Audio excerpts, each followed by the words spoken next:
Frequent Miler on the Air starts now. Today's main event, Chase is out with huge sign-up offers. Should we go for it now or wait for something maybe even bigger? Let's get into that soon, but first we've got a couple things. Let's drag out the giant mailbag. Pull it out. Drag it out. Right. Okay, just dumped it onto Greg's desk over there. Oh man, what a mess. Pick one out. Come on, all right. This feedback is from Michael. All right. And he titled his feedback. He says, "An earnest defense of Best Western." You might remember a few weeks ago, we made fun of some of the Best Western promos. And so Michael wrote in, Greg and Nick, I was glad you mentioned the Best Western exploding gift card deals on your show, since I just completed a first ever stay with them and have another one coming up. I never thought I'd be raving about Best Western, but as a Bay Area resident in COVID times, I'm taking more road trips, and there are many beautiful places, Humboldt Forest, Central Coast, in California, where they're actually the best ranked or the only chain hotels. I would usually go for a Hyatt place, Holiday Inn Express, or Hampton Inn, Hilton Garden Inn, during and use points. So that's it. What do you think? Were we too hard on Best Western? Too hard? No. I mean, the promotion comes with these like short-term gift cards that have to be used by the end of the year, which I feel like for most people is probably restrictive enough that it creates a high likelihood of not being able to use those gift cards. So I don't feel like we were too harsh. Now, on the flip side, yeah, I mean, Best Western can be good in some places. And truthfully, I stayed at lots of Best Westerns in the years before I discovered Miles and Points, because I always found them to be clean and fine and pretty cheap. And most of the time I was traveling for the place and not the place I was staying. So, so I know that Best Westerns can be good. And in some places, they certainly are the only option. I've definitely found places abroad, too, where they were my best option. By a decent margin. So they certainly can be, but a promo that gives you a gift card that's only good until the end of a year in which there's a global pandemic that's more or less shut down travel is not really a good promotion, no matter what. Like, even if that was a Hyatt promotion, dare I say, it would be, questionable as to the value of something like that. Absolutely. So. It was a ridiculous promotion, but I think I did sort of joke about and you'd have to stay at a Best Western too, as if that was like a big negative. Right. Truthfully, it's been so many years since I've stayed at a Best Western. I don't know. There's probably really nice ones. I know some of them are called something like Best Western Plus. So really? That must be better because there's a plus. That's more than I knew. I didn't know there was a plus. So there you go. I mean, and I think that with the renewed focus on road trips, I think that definitely those programs like Best Western and Choice are potentially worth a closer look for a lot of people, because they do have locations in places where you're not going to find a Hyatt and there's not going to be a full service Marriott for free breakfast anyway. So you might want to take a closer look at some of those promotions. I don't know if Choice out with their usual 8,000 points or gift card after 2 stays. Yeah, they have something along those lines. They have a twist on it, which is this time you can also redeem those 8,000 points for a gift card at double the usual value. It works out to less of a scam than usual by turning points into gift cards, but it's still not a great use of points. But if your stay at Choice was really bad and you're like, I'm never going to stay at Choice again, then you might want to cash out those gift cards, cash out 4 gift cards instead of keeping those points. But as you know, we've encountered situations where Choice points are fantastic. Yeah. Okay. All right. So moving on. That moves us into the next segment. What crazy thing did Citi do this week? Yeah, so Citi does not disappoint in this category lately. No. They're stepping up their game. I mean, Bank of America tried to one-up them, and Citi came back and they said, "No, guys, hold my beer." That's right.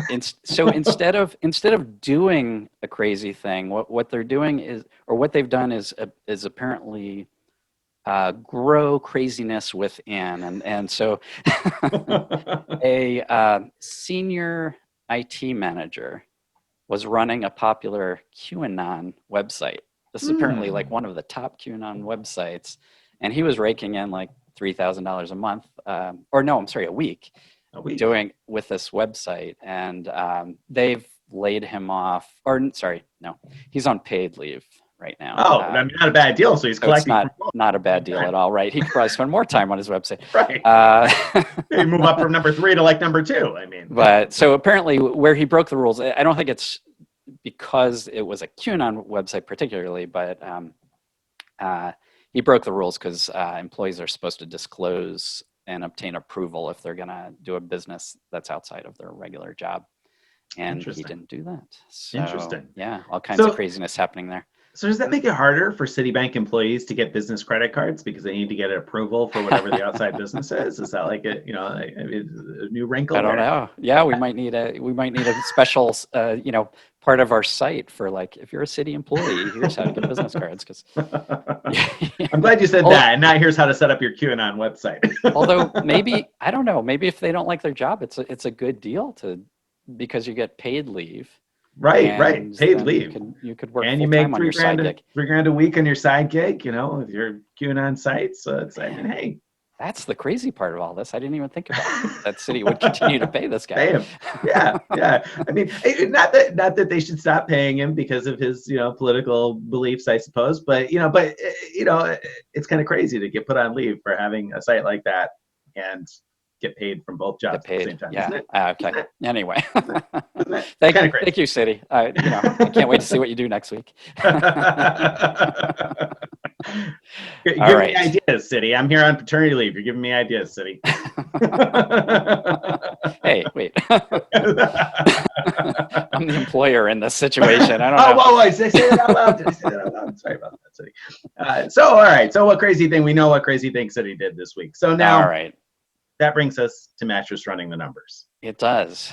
This week, I'm excited about Mattress running the numbers. Yeah, you're excited, I think, because Hyatt has been piling on the promotions, just absolutely piling them on. So I published a post about how there's, at the moment, 5 overlapping promotions, and it's possible to, get multiple benefits for one stay because of all these overlapping promotions. So tell me what part of that excites you.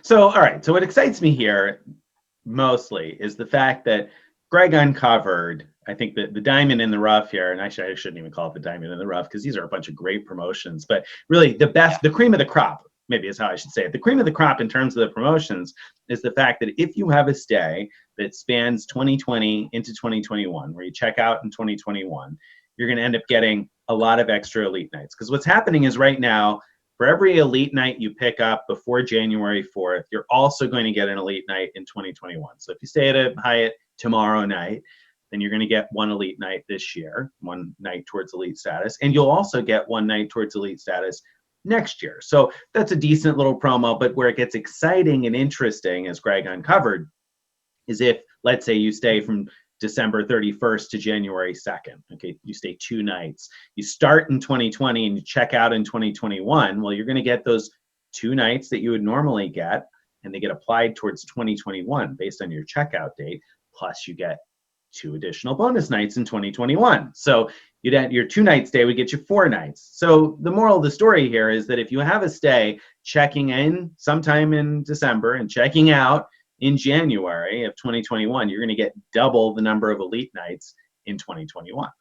So if you were to stay, for example, 30 nights and check out on January 2nd or January 3rd or January 4th, say 30 nights, check out at the beginning of January, you're going to end up getting 60 elite nights in 2021. That's instant globalist status right after you check out, basically, right? I mean, it takes a couple of days or whatever to update, but within the first week of January, you'd have globalist status covered for all of 2021, all of 2022, and up until February 2023, right? That's right. Yeah.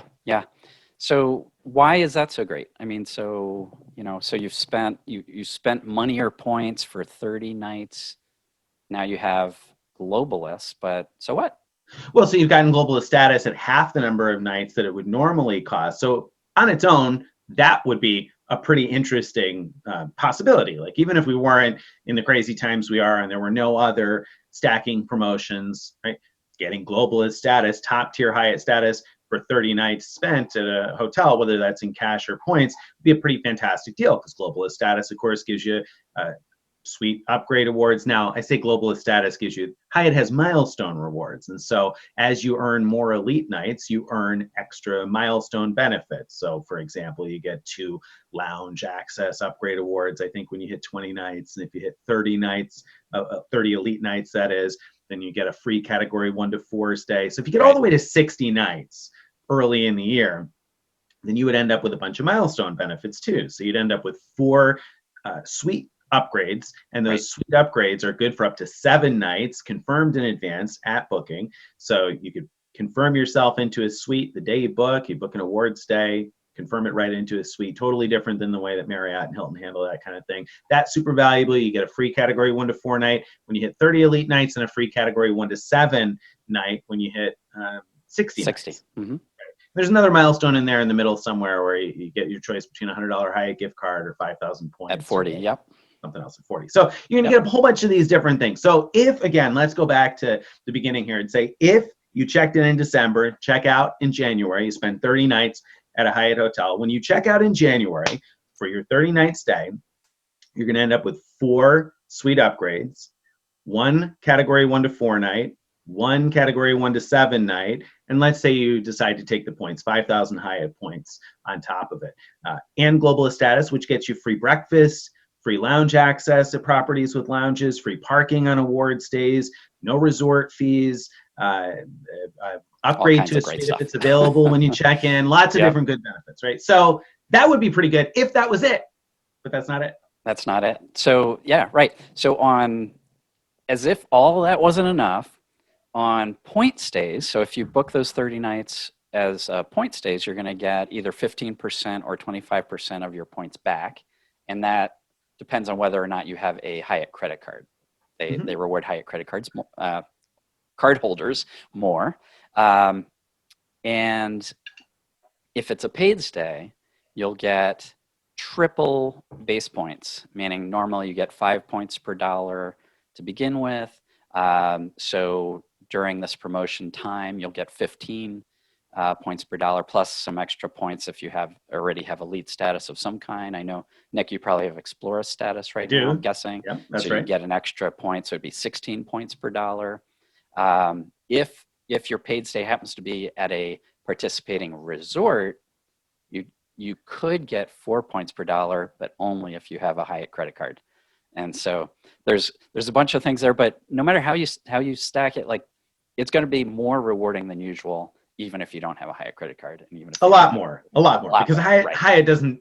It's not like Hilton, where Hilton's doing double points all the time. Hyatt doesn't do that kind of a thing to begin with, and then I'm triple points, base points. I mean, has Hyatt ever done anything like that? Not that I can remember. And one of the great things too about, it might not sound like 15 or 16 points per dollar. Again, if you're comparing to Hilton, doesn't necessarily sound incredible, but you have to think of Hyatt points as being worth about 3 times what Hilton points are worth. So, think of it as being more like 45 or more Hilton points, which I think we have seen that high at times, but that's when they really and that's a good deal. Yeah, and that was a great deal when we saw it that high, but that's unusual. Right. That's very unusual. Right.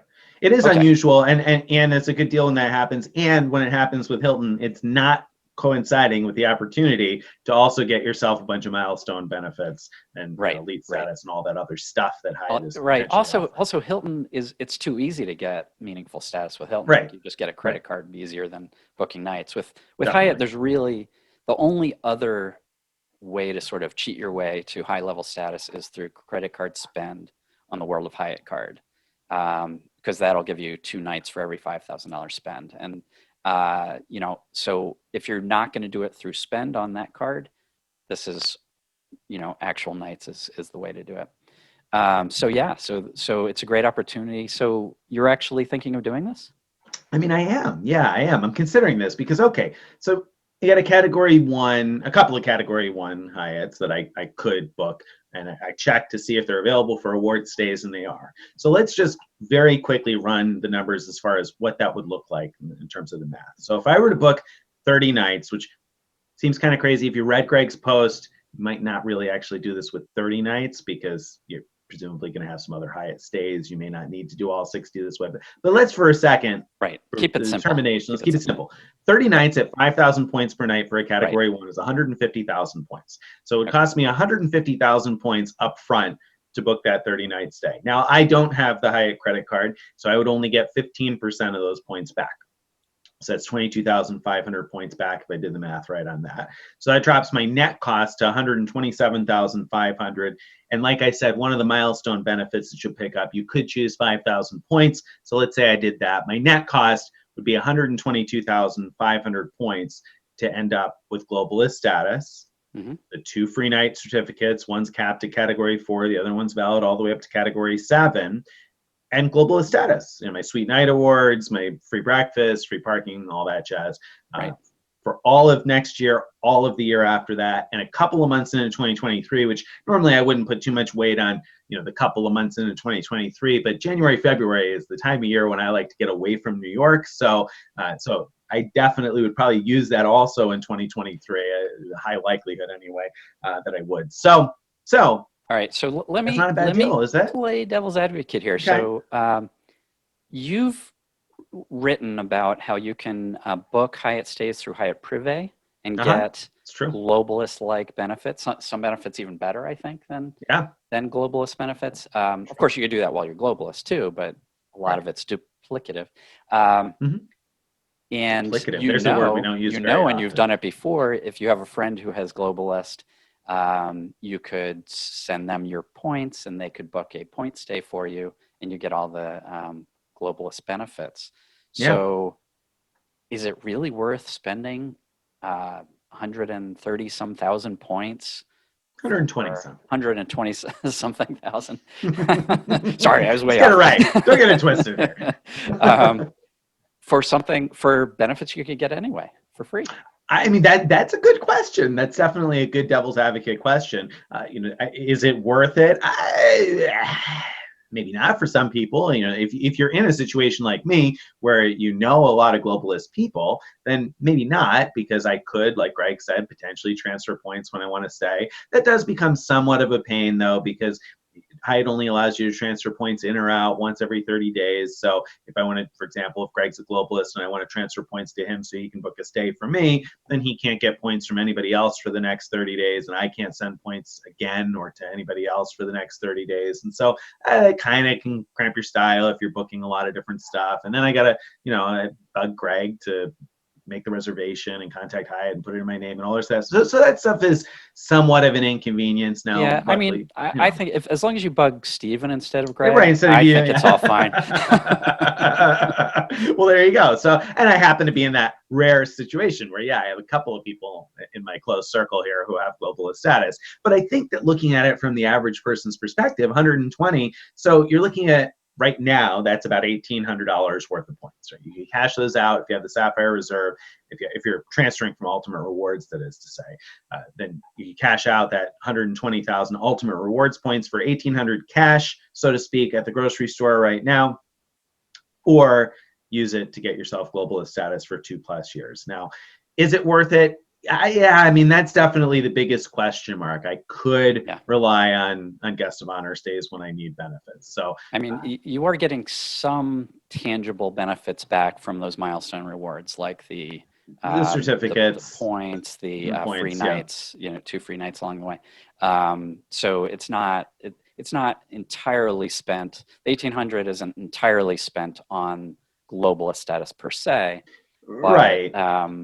Of course, still, most of it probably is. If you took the values, how much you value all those particular things, maybe it's, I don't know, let me make up a number, $600, $700 or something. So maybe you're still, something like that. So you're still paying somewhere around $1,200 maybe. Right, for the benefits and for benefits you can get. Otherwise, as Greg said, of course, one of the other pluses is that if I am globalist, then I can do that favor for other people too. Then I can all of a sudden make my own guest of honor reservations, and that's nice to be able to do a favor for someone else sometimes, because then one hand washes the other, and down the road maybe they can help me out with something else. So being able to do that is somewhat appealing to me.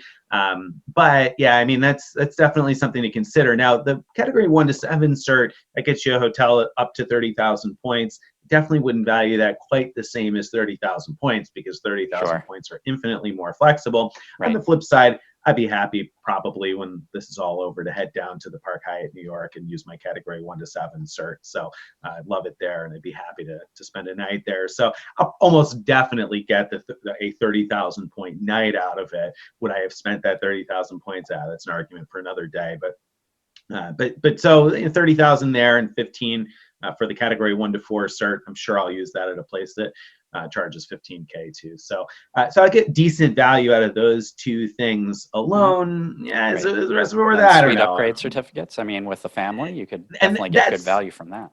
that's the big thing to me. So especially now that I have 2 kids, being able to confirm a suite in advance is huge. So next year I booked a trip to Hawaii, and there's definitely a large part of me that's thinking, oh man, I had a great suite at the Grand Hyatt Kauai last time. If I could book a stay at the Grand Hyatt Kauai and apply one of my suite upgrades and know I'm going to have a suite in advance, then I would really want to make that trip happen, because it'd be much, much, much better. You know, traveling with 2 young kids, that would be, awesome. So, so that is really valuable to me. That's the thing that's drawing me in, because Marriott, they have their Suite Night Upgrade Awards, but they don't get confirmed until a few days in advance.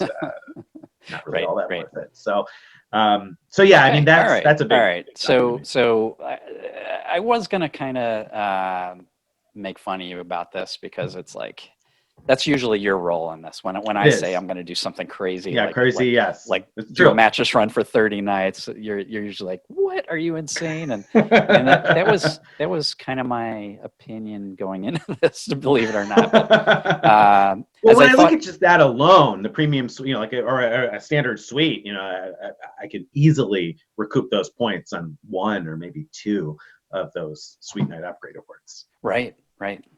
You mean instead of booking it at the suite point rate? At the suite point rate, exactly. If I want to know that I'm going to have a suite, which to me at this point in my life, with a baby that's just a week and change old here, that's definitely going to need nap time probably a couple times a day for the next year or 2, being able to confirm a suite in advance is valuable enough that I will definitely consider booking them with points. So this would save me that.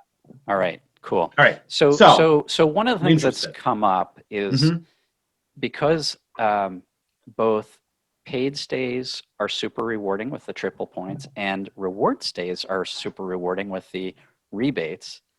Everyone's wondering, how do I figure out which to do? Do I book a cash rate? Do I book a points rate? So that's why I created a spreadsheet for people to use. And as we're doing this, I haven't yet published it. But once this podcast comes out, it will be published if all goes well. So you're going to be the guinea pig. I'm going to use my spreadsheet to plug in numbers that you feed me about your stay, your 30-day stay, and we'll see whether you should book it with points or with cash. How does that sound? That sounds good. That sounds good to me. That's perfect. That's because that was definitely one of my big question marks. Initially, it seemed like, oh, no brainer, 120,000 points, global status for 2+ years. Yeah, I mean, that's got to be worth it, right? And then I got to thinking about the cash rates, and I was like, well, I really need to do the math here, because you're going to get quite a few points back. So if you pay for it, and especially if you're going to have global status, presumably you're going to be doing lots of Hyatt stays, so those points will be really useful. Really useful, yeah, absolutely. Okay. So let's start. I'm going to start questioning you, because there's a bunch of questions first about you, like what you think about things, or what you have, what credit cards you have, and then about your stay. All right. Okay. All right. Let's get it going. So first, how much are Hyatt points worth to you? If you could buy Hyatt points at a discount, what's the most you would pay?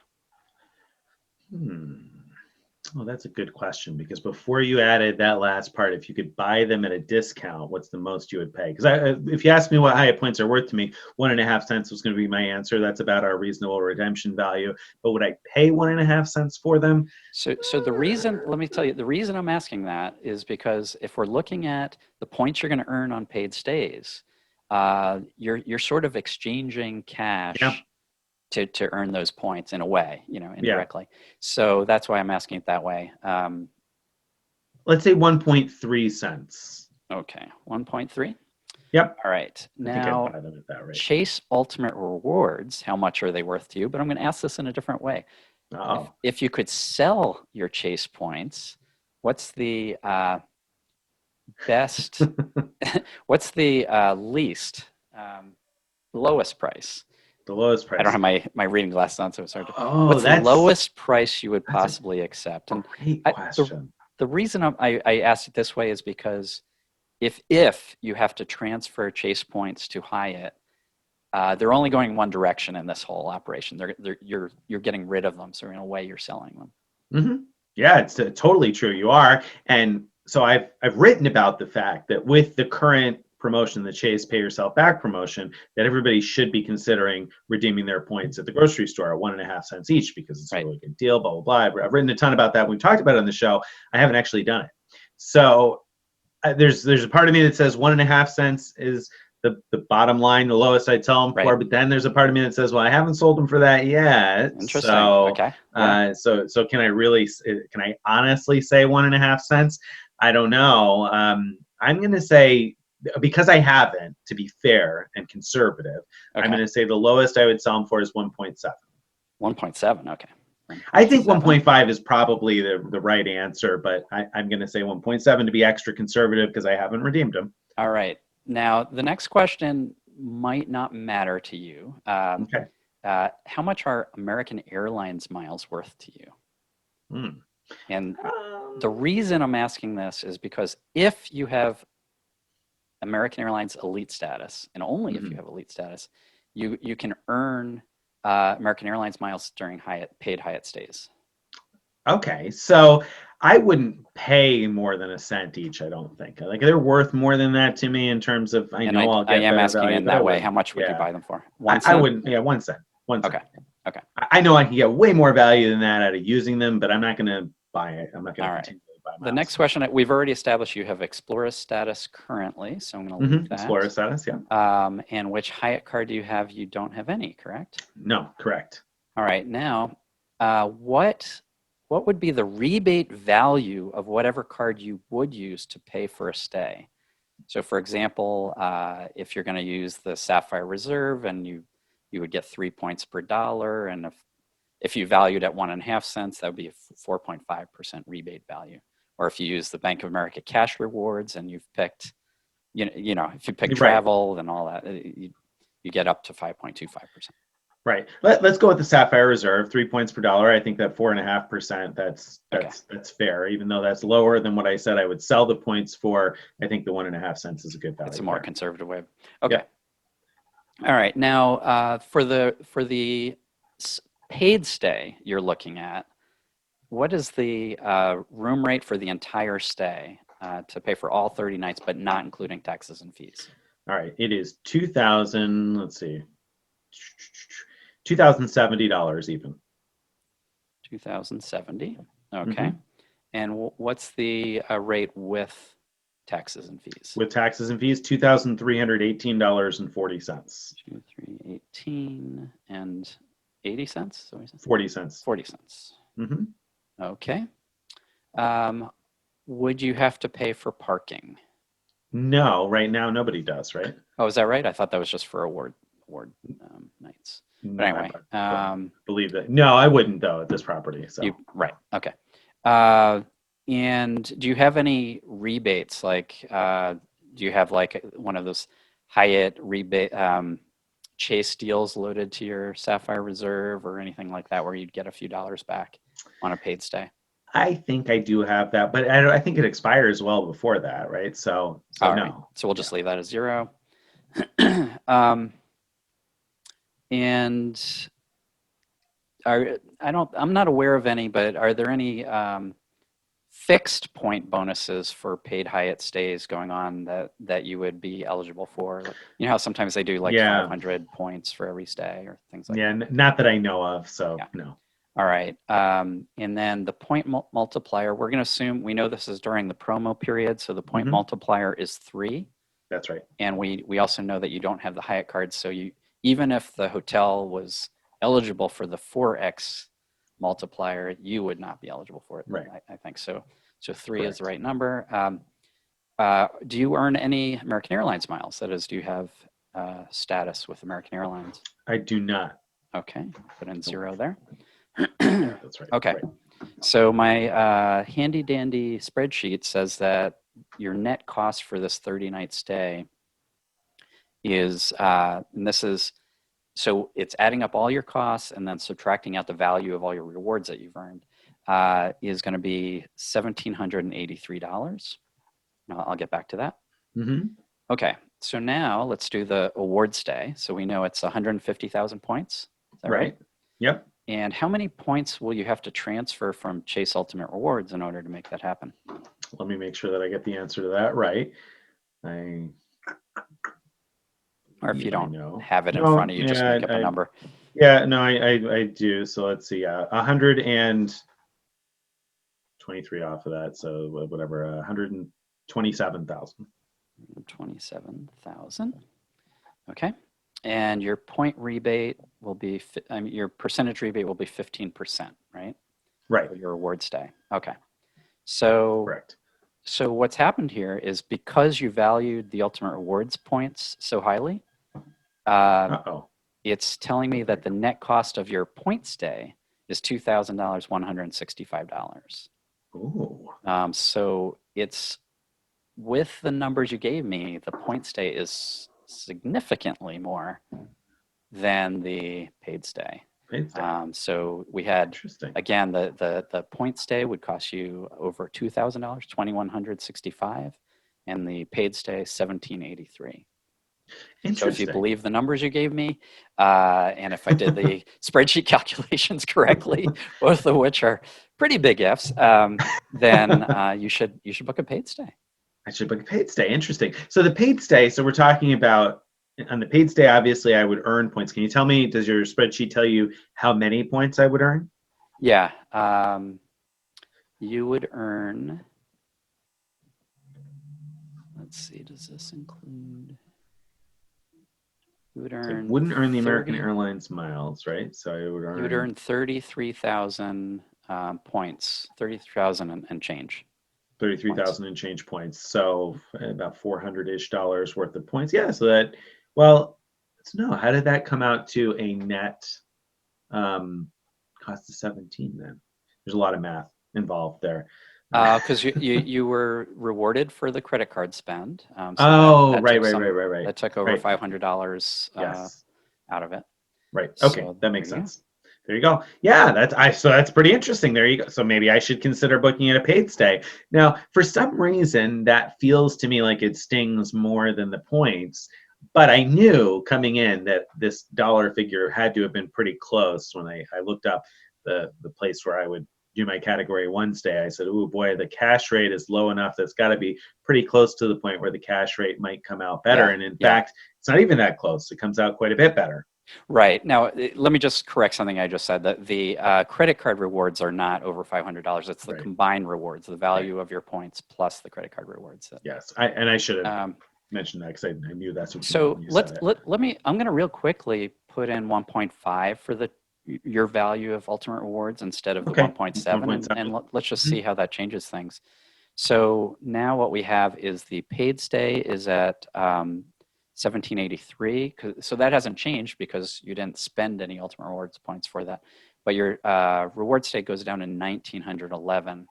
So it's getting much closer. So now it's only about $130 difference in value, in the cost to you. Yeah. So and that's really interesting. And so I think this is a really neat tool for people to take a look at. Now, we're just talking about this from the lens of a 30-night stay, which, as Greg pointed out, is not necessarily what's going to make sense for most people. Because presumably, if you're going to be going after globalist status, it's because you plan to stay at Hyatt quite a bit. And so you probably don't need to do all 60 nights in the first week of January of 2021. And the flip side, I'm looking at it saying the first couple of trips that I have booked in 2021 are trips where I would want the globalist benefits. So that's important to me. And then the other thing to consider is, but am I going to stay at a Hyatt at all between now and December? Because if I am, I'm going to pick up an elite night for each of those nights next year. So if I were just naturally going to be staying at one, which I may take a road trip at some point before the end of the year, then I have to consider that as well. Let's do one more scenario before we get away from this.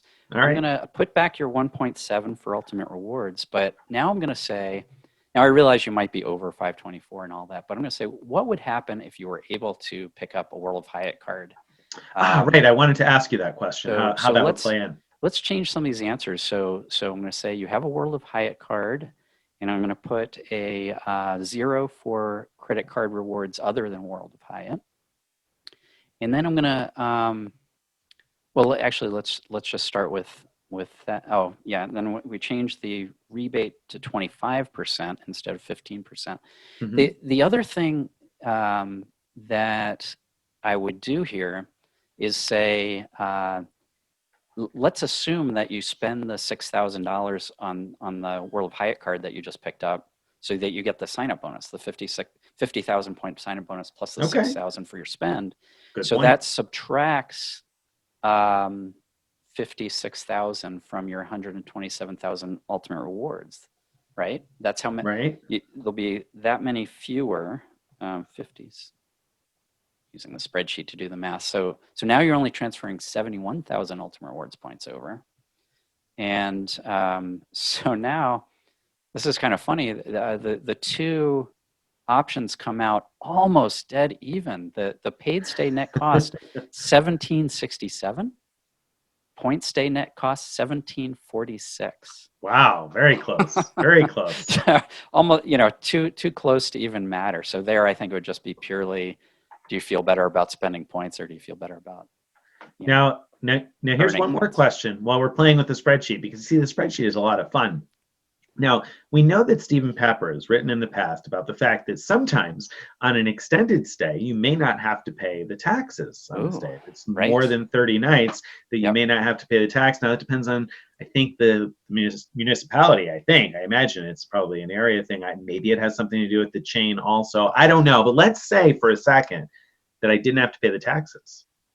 Can you figure it out? So let's say the total stay is the $2,070. Do you want us to go back to the you don't have the World of Hyatt card scenario, or with the current scenario? It doesn't. It should more or less reflect which one makes more sense either way, right? So. All right. So I'm just going to change the total cost. Just change the total cost. Yeah. 2070, and the paid stay, the total cost goes down to 1531. 1531. There you go. And so the award stay is still the same price, but the paid stay cost goes down quite a bit. So right. So that actually, so you already were looking at the paid stay being a little bit better to go with the paid stay. So now it's looking even better. Yeah. If that's the case. So that's going to require a little bit of research to determine whether or not that's the case. So it has me intrigued, though. So am I crazy? Am I crazy to be considering this like $1,500 or $1,700 to go after elite status for a stay that I'm not really going to stay there for 30 days, because I'm not going to spend Christmas and New Year's at a Category 1 Hyatt somewhere. So are you going to enjoy some of it, or are you just going to check I in assume that I will use some of it.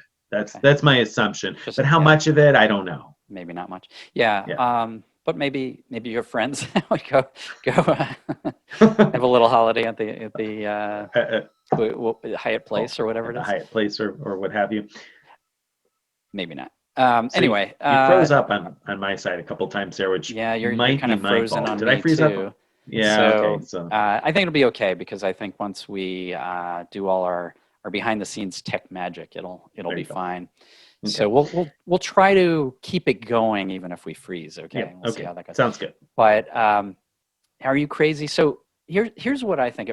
I think on one hand, yeah, it's totally wackadoodle to do this. On the other hand, wackadoodle. I haven't been called wackadoodle in quite a while. This is city type of crazy. No, on the other hand, I know lots of people. Do you remember Hyatt used to give you top tier status for 25 stays per year? Right. And so I knew tons of people that would check in and out of Hyatts like over and over in order to get those 25 stays. Mm-hmm. And this is like, barely more than that, and it's like 100,000 times easier because it's just one stay. You just check in once and you're done.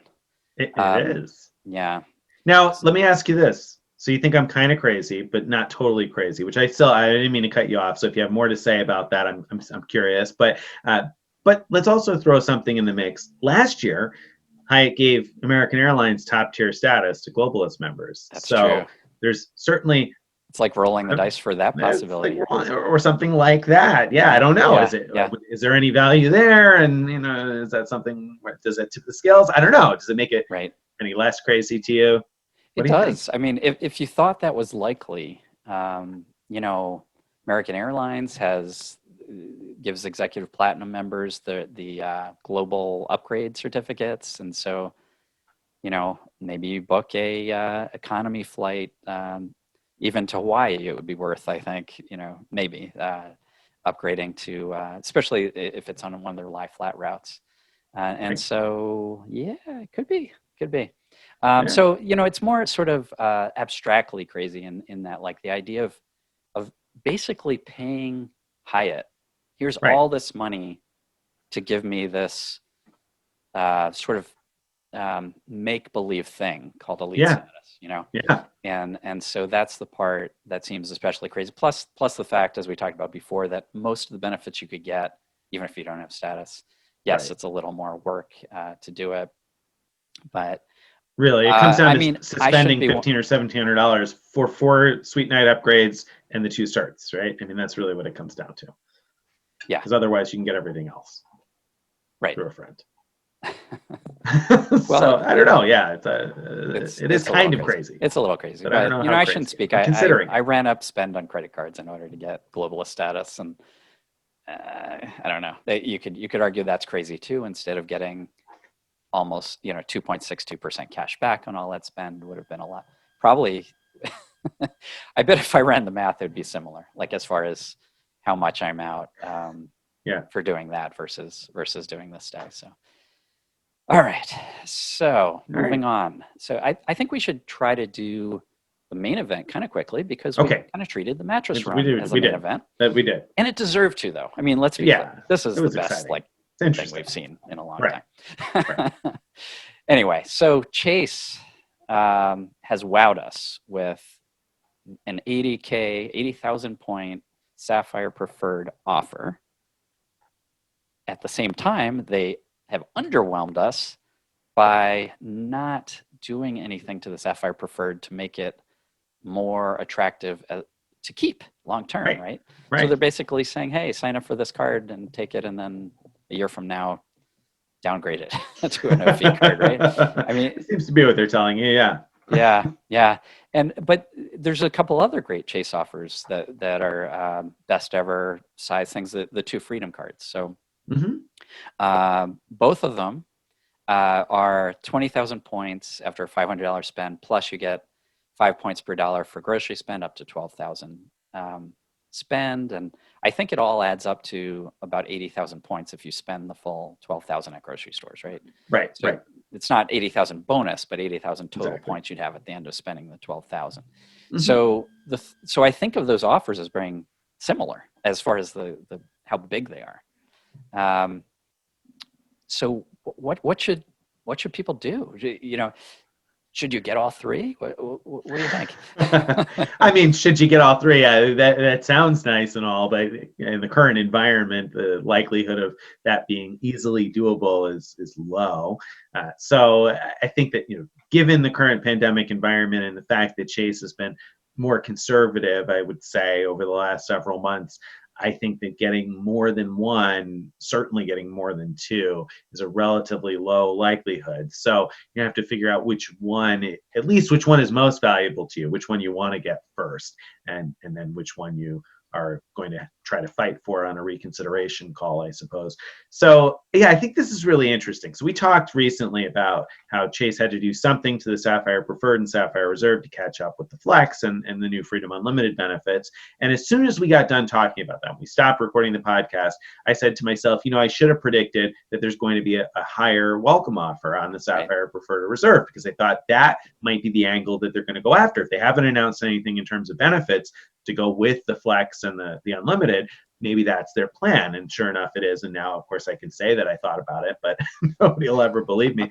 So So yeah, I mean, you look at it and say, okay, well, I think that kind of makes some sense, not from the perspective of the card. I mean, the card itself still won't make any sense to keep beyond year one, like Greg said. So it's kind of weird to create your flagship products as products that nobody really wants to have beyond the first year, I guess. But the welcome bonus, 80,000 points, well worth it. Now, the big question mark is, what are they going to do with the Sapphire Reserve? Came out as a 100,000 point offer originally, and but it's been sitting at 50,000 forever.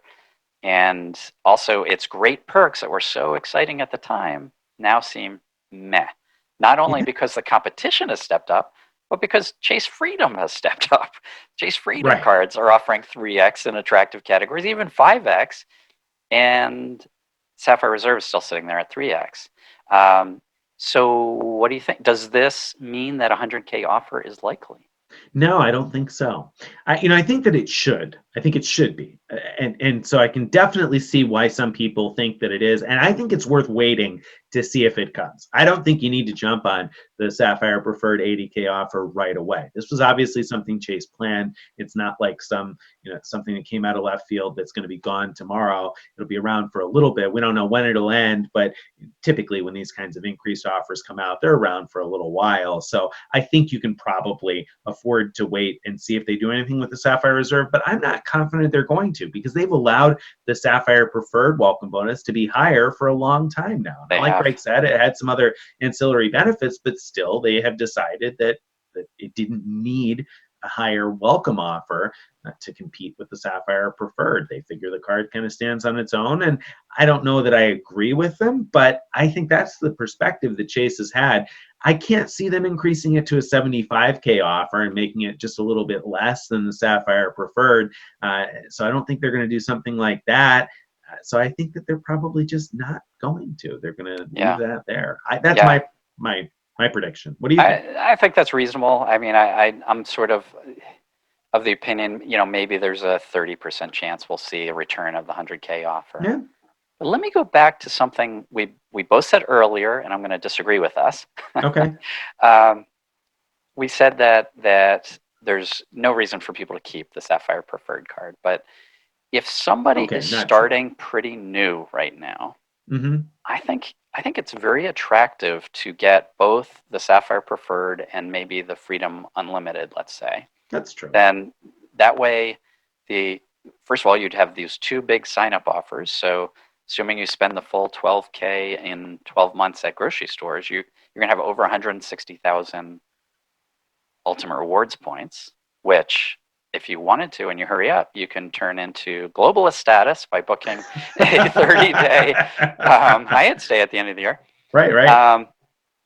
But where was I going with it? So the Freedom cards are so attractive with their 3x and 5x categories, and Freedom Unlimited with 1.5x everywhere else, that the nice thing about keeping the Sapphire Preferred in that scenario is that you keep the ability to transfer those points to transfer partners like Hyatt, or to get better than 1 cent per point value by cashing out through their pay yourself back feature, or by booking travel directly through Chase, like booking flights, for example, at 1.25 cents value, which you couldn't do without a card like the Sapphire Preferred. And normally we would tell people, no, don't get the Sapphire Preferred, get the Inc. Business Preferred for that purpose, but because it has some attractive other features, but it's been hard to sign up for business cards lately. So certainly with Chase, and I think that an interesting side note now, and I'm about to hop on a tangent for a second, but the post I want to see is, does it make sense to book travel at 1.25 cents or 1.5 cents per point when you could instead use the Freedom Flex or Freedom Unlimited and earn 5 points per dollar on the paid travel? Like, I'm sure that there's some reason to do one or the other, and maybe you would normally redeem points for your leisure travel, and if somebody else is paying you back, obviously you would want to spend the money and get the 5 points per dollar. But one complexity is the Sapphire Preferred is going to give you much better travel protections than the Freedom. And so whichever one you book with, even if you're using points, you're going to get that card's protections. So Right. So yeah, I think there's some reason to do There's that. some reason to use that. Yeah. Plus just not wanting to spend out of pocket, right? Right. And when we say the Sapphire Preferred, is it worth keeping long term? We definitely should mention the fact that it does have those travel protections, and they're not as quote unquote as good as, or they don't cover as much or as quickly as the Sapphire Reserve does, but they still are good travel protections and primary CDW coverage when you're renting a car Right, and that sort of right. thing. They So stack up really well against almost any other card. It's just it right, happens that the Sapphire Reserve is even better, and so is right. the Reds card, which has the same. Right, Um, right. So we're perhaps unfairly harsh on the Sapphire Preferred and saying that there's no reason to keep it. There are some reasons to keep it. There's no reason to spend much money on it after the first year, I guess, is the key. Once you've earned the welcome bonus, generally speaking, you're probably going to be able to earn more points with the other cards. But right. that's a decent situation to be in. So from the point of view of someone starting fairly new, Hmm. um, I'm going to ask two questions. Okay. Uh, Assuming you like this plan of getting both a premium card and a freedom card, which freedom card do you get? That's number one. And number two, do you get the Sapphire Preferred now, or do you wait a few weeks to see if the Sapphire Reserve comes out with something better? Because you can't get both. So it's one or the other. If you get for the Sapphire Preferred now, you're out of luck with the Sapphire Reserve bonus, at least for a very long time. You could always later upgrade to the Sapphire Reserve, though. Yes. So oh, there we go. So, I think that when it comes, I'm going to answer this in reverse order. So, the second Okay, question right, first, does it make sense to wait? Yeah, wait a few weeks and see if anything happens on the Sapphire Reserve, because I'm predicting that they're not going to increase the offer, but I'll be happy when I'm wrong, and you'll be happier that you waited to find out that I was wrong, if sure. indeed I was. So, I definitely think it's worth waiting a couple of weeks. Don't get caught up in the hype and jump right now. Give it a little bit of time, see what happens with the Sapphire Reserve. I don't think that they're going to wait like a really long time. If they're going to do something with the Sapphire Reserve, I think it'll probably happen in the next few weeks if something's going to happen. And to reiterate what Greg said, we don't have any inside info on that. So I don't have any notion that they are going to. I'm just saying I expect that if they were, it'd probably happen in the next few weeks. So wait a couple weeks before you do it. Now, in terms of which of the Freedom cards, if you're going to go with either the Freedom Unlimited or the Freedom Flex, Right. it's somewhat of a difficult question to answer. I talked about that when I wrote my post about whether or not to get the Freedom or Freedom Unlimited a while ago. Now you get the Flex, and so you would think that that might change things up a little in terms of that discussion. But since the Freedom duplicates the bonus categories of the Freedom Flex, I think the calculation is probably still the same. I think for most people, the Freedom Unlimited is probably the better choice between the two. But for some people who are definitely going to spend in those bonus categories on the Flex will make more sense. I think I would probably rather have, if I was starting out, I'd rather have the Good Everywhere Else card. I'd want to have the Yeah. Freedom Unlimited for 1.5 points everywhere else. So that's probably what I would suggest. Somebody who's starting out, looking to get both, get the Sapphire Preferred and the Freedom Unlimited right now. Be happy that you got a card that earns great in most places, in most scenarios. Right. So, So, okay. So on those questions, I'm going to put my 2 cents in. I agree with you. Freedom Unlimited, I think, is the better pick. There's so much overlap between the two that you can't really go wrong with either. But it's the one I've been kind of, when people have asked me, like my uncle asked me recently, I was like, probably Freedom Unlimited for you. The Sapphire Preferred, do you go for it now? I totally agree with Nick. I don't think there's any harm in waiting 2 or 3 weeks. You wouldn't wait much more than that if you'd be very upset if you miss out on this 80K offer.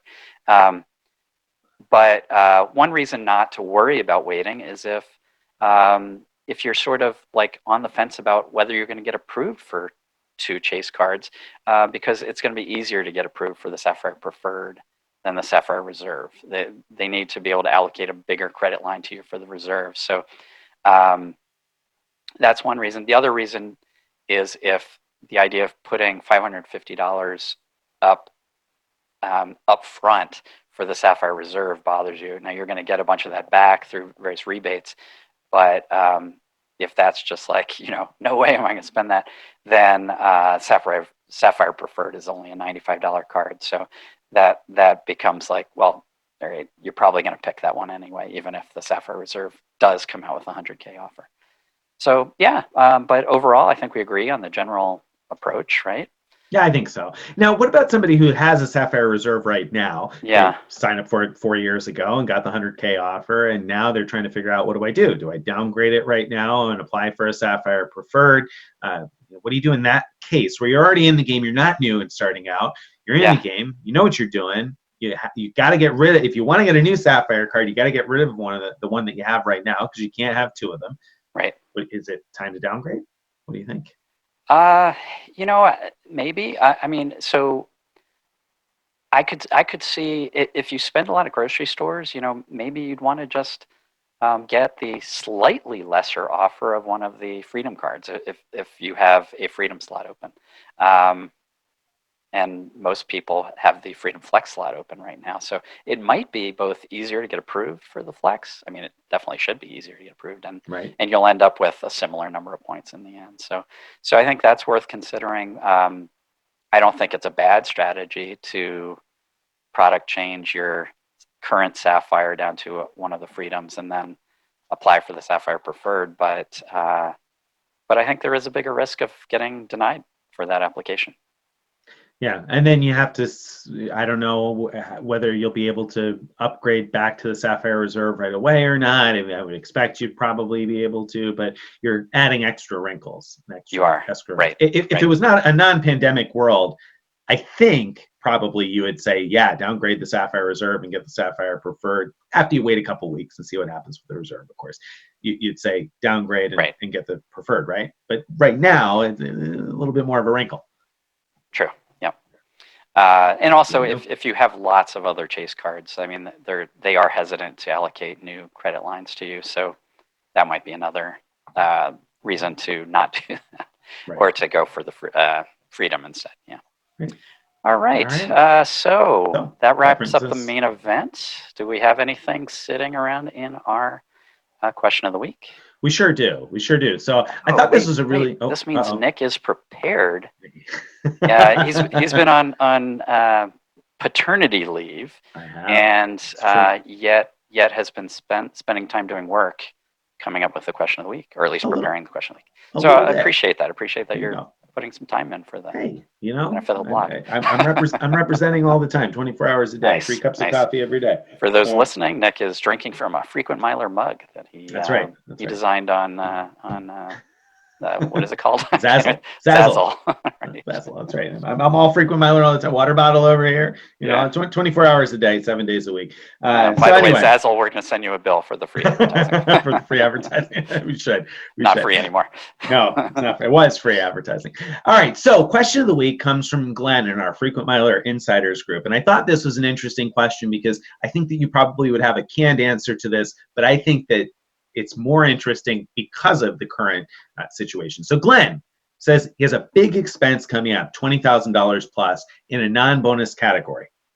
And so, his options, he thinks, are one, put all of it on an Amex Blue Business Plus for 2 membership rewards points for dollars, so 40,000 points.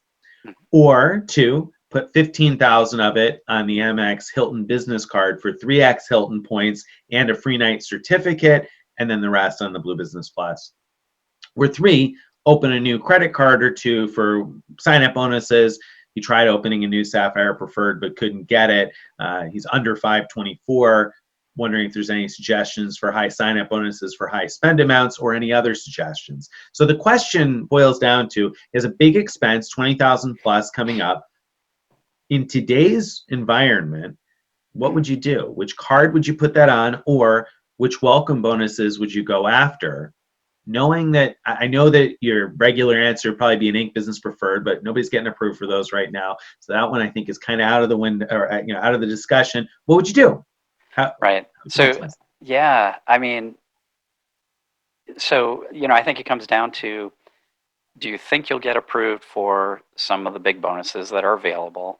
And, I couldn't answer that without looking at what cards you have and all kinds of things, right? So what would be your target? I mean, let's say you don't have very much. What would be the ones that you'd be looking at in terms of those which big cards bonuses? for the? Yeah. So I'm sorry. What was his 524 status? Under 524. Under 524. Right. Yeah. So what would be the top 2 or 3 cards you would go after for a big welcome bonus that requires a lot of spend. Right. Well, I mean, I think if he's under 524, this is a great time to pick up the Sapphire Preferred. He got denied for that card. Oh, I Tried. missed that. Yep. He tried. He got denied. Both he Yeah. and his wife, I think he said, Right. got denied. And I'm going to assume that he can't do things like go buy Visa gift cards at the grocery store with the Freedom card if he signs up for that, just because that's kind of cheating. As far as this scenario goes, who knows if his big expense would accept those. So I don't know. I can't think off the top of my head. I would go to my best offers page and start scrolling down and say which ones do I think I could get, and do I value those points or whatever the rewards are enough for it to be worthwhile. But let me go back to the two first things he said, like the Blue Business Plus versus the Hyatt card, the 15K spend. I'm The much Hilton more card in that the case. Hilton card. Sorry, that I am That's what he much said, more attracted by the Hilton card free night from spend than I normally would be, because if you earn it this year, which I think he will, right? Right. The free night will be good for 2 years instead of one, and it'll be good for any day of the week instead of just weekends. So I'm kind of leaning that way. So you put 15K on the Hilton card in order to get the free night cert and to get the 3 points per dollar, because that's the base earning rate on that card. Now, there also on some of the Hilton cards, there's been an offer for an extra like 1,000 points for every $1,000 you spend. So up to That would be a nice 30 or something nice like little that. extra win. Yeah, A little yeah. extra win if you had that. So then you'd be talking about 4 points per dollar. So at that 15K, 60,000 points plus a free night certificate. That's not a bad little return on your big spend. In the current environment, would you be more likely to apply for new cards or to use a card that you already have in your wallet? Um, Does it make a difference? Does the well, current environment make a difference, or would you just, well, yeah, go of course after it, of throw your course it hat in makes the a ring? difference, but it kind of depends what issuer I'm looking at. So I don't think it doesn't seem like Amex has made things harder. And it's Yeah, I haven't mainly heard of Chase much. we've Yeah. been hearing Yep.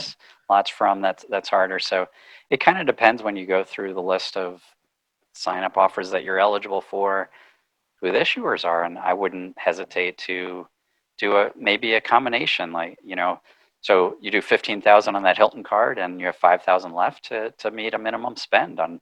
Maybe I don't remember what the Aspire card's minimum spend requirement is, but then Four, yeah. you'd have two nights that are good for any day of the week and for 2 years. So Right. that could be a really good way to go.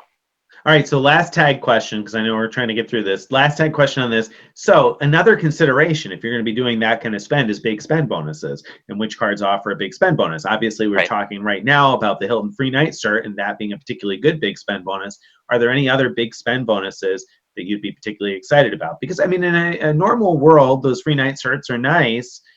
In a world where you're not traveling very much in the near term, maybe they're less valuable. The Hilton night, I think, is still valuable because it's going to be Right. valid for 2 years. That's right. It's valid for a long time, so I think you're good there. But like the Radisson nights, maybe less appealing.